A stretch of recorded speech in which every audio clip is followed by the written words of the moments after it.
If your control circuit shows no 24-volt supply, start by testing whether the transformer or the thermostat is the source of the problem. Begin at the transformer by turning power off to the furnace or air handler at the breaker, then remove the access cover and visually inspect the transformer for burn marks, loose wires, or a blown fuse on the primary side. Restore power and measure across the transformer secondary with a multimeter set to alternating current to verify you have about 24 volts between the common and hot terminals, and remember to hold the probe steady for a clean reading.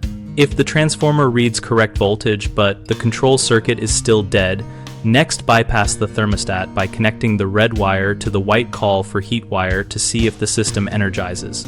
If it does, the thermostat is the likely culprit.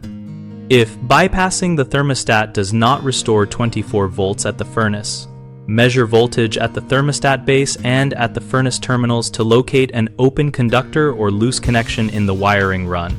For intermittent faults, gently wiggle thermostat wires and check terminal screws for corrosion or cracking, then reseat and tighten to the manufacturer recommended torque or snugness.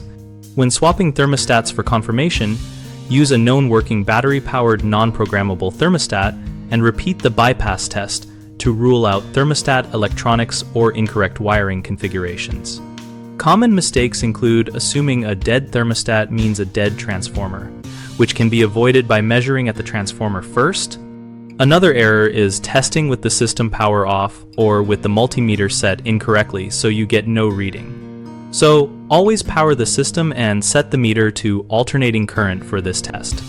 Technicians sometimes forget to check for a blown fuse on the control board after a short, and the simple fix is to locate and test or replace the 5-amp fuse typically found on the board.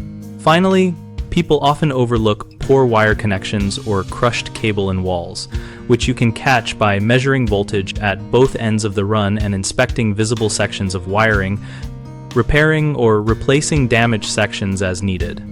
We run bighomeprojects.com, where we help homeowners find local contractors and contractors find work related to electrical and HVAC projects like this troubleshooting. We also host a discussion community where we and other members share tips, ask questions, and post real-world troubleshooting experiences.